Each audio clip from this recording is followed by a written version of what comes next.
Rebonjour. Vous êtes choqué d'apprendre que les symptômes de changement hormonal commençaient à la préménopause et continuent après la ménopause. Savez-vous que certains de ces symptômes-là pourraient être résolus ou à tout le moins atténués par si vous preniez en charge la diminution de votre intoxication? Cette vidéo-là fait suite à la deuxième partie du vlog intitulé La toxicité et le développement des maladies. Donc, c'est la vidéo numéro 3. Aujourd'hui, le troisième et le dernier. On va parler des 3 faits saillants que vous voulez absolument savoir, qui sont conséquences du dysfonctionnement du processus d'évacuation et l'importance d'y remédier, les considérations de traitement et la fameuse détox. Conséquences du dysfonctionnement du processus d'évacuation et l'importance d'y remédier. L'évacuation des toxines, bien évidemment. Donc, l'intoxication aiguë entraîne des vertiges, une perte de connaissance, une impotence musculaire, tu sais, on est mou, les troubles du comportement, intoxication chronique peut aussi développer une inflammation chronique et ainsi de suite. Donc, voire même le coma et le décès. L'intoxication dite chronique se traduit par les maux de tête, les nausées, confusion mentale et de la fatigue. L'intoxication est lente, les symptômes peuvent ne pas se manifester immédiatement. Pensez à l'arsenic. Une victime d'intoxication risque de souffrir de migraines chroniques, de troubles de coordination motrice et même de paralysie. Une intoxication lente au monoxyde de carbone, comme par exemple, peut aussi apporter des troubles cardiaques, des troubles respiratoires et beaucoup plus importants. Okay? L'évacuation, donc, la constipation fait en sorte que nos toxines n'évacuent pas notre corps. La considération, c'est-à-dire que c'est ça qui est le dysfonctionnement. Okay? Quand on considère les traitements, on pourrait dire comme ça, on va commencer par identifier la source d'exposition toxique et arrêter l'exposition, soutenir les méthodes naturelles de biotransformation de l'organisme, manger plus de fibres, favoriser la production de glutathion dans l'organisme pour pouvoir évacuer encore une fois. La vitamine C aussi peut aussi augmenter la résistance aux toxines. On a souvent une corrélation entre toxicité et maladie auto-immune.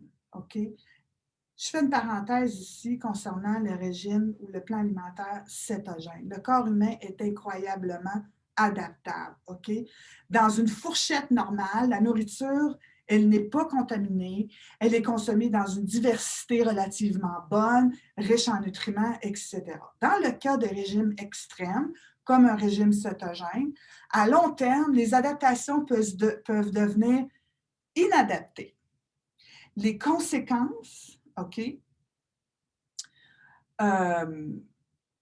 le corps devient plus acide, la capacité du glutathion à se lier aux produits chimiques de l'environnement et de la capacité du corps à produire du glutathion s'en trouve altérée. Hyper important. La détox. Dans certains cas, la détoxication est nécessaire pour un retour à l'équilibre santé. OK? Selon l'approche de la médecine fonctionnelle et par le fait même du docteur Brouillard, la santé repensée, s'assurer d'une bonne digestion est la pierre angulaire d'une santé optimale, incluant l'élimination de nos toxines. Dans son livre, il nous propose le programme des 4 R, qui est à la base de toute thérapeutique visant à éliminer les causes sous-jacentes au malaise gastrique et à s'assurer de la réparation gastro-intestinale. Premièrement, retirer tous les éléments toxiques et de stress susceptibles d'être pathogènes.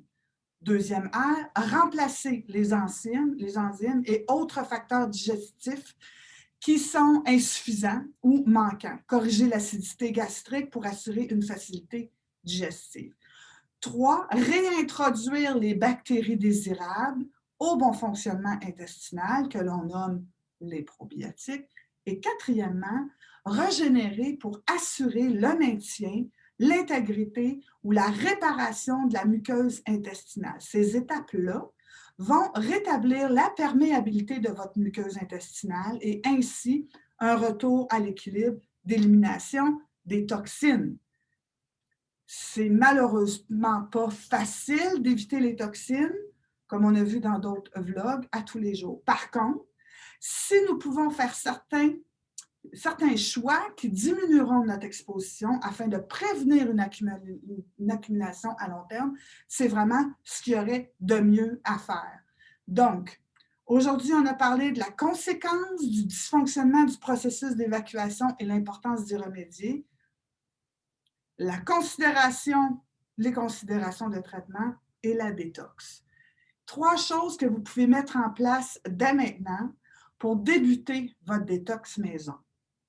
Premièrement, ouvrez grandes les fenêtres et laissez entrer de l'air frais. En plein hiver, vous n'en mourrez pas. Faites l'échange d'air dans votre environnement. C'est bon pour votre santé. Deuxièmement, faites faire une analyse de votre eau potable. Commencez par remplacer tous vos liquides par de l'eau, de la bonne eau, telle que décrit dans mon deuxième vlog. Troisièmement, lavez-vous les mains pour éliminer les bactéries. Enfin, d'éliminer les bactéries, on le voit beaucoup ces temps-ci, donc c'est pas rien de nouveau que je vous apprends aujourd'hui. OK? Faites votre plan de rectification. Identifiez vos sources d'intoxication et éliminez-en le plus possible.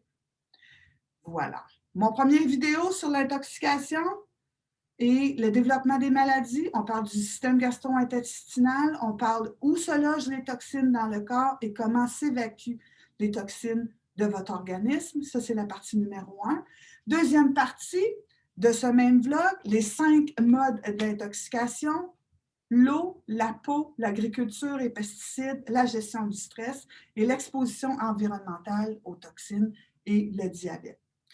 Toujours sur le sujet de la toxicité, je vous propose un dernier vlog qui s'intitule « Les hormones et les effets sur notre peau ». C'est dans le cadre d'une soirée VIP que j'ai faite avec Davincia. C'est vraiment intéressant et dans lequel je vous parle des 5 signes d'une mauvaise détox.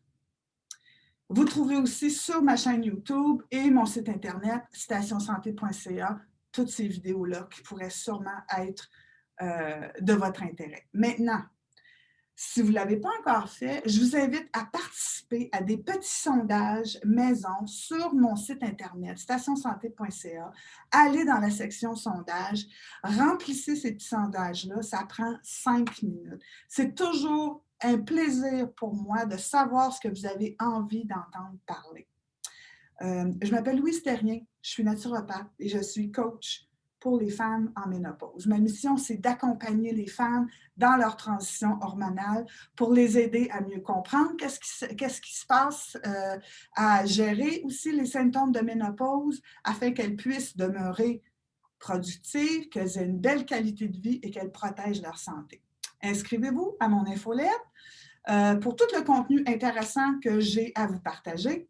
Je vous remercie infiniment et je vous souhaite une excellente fin de journée.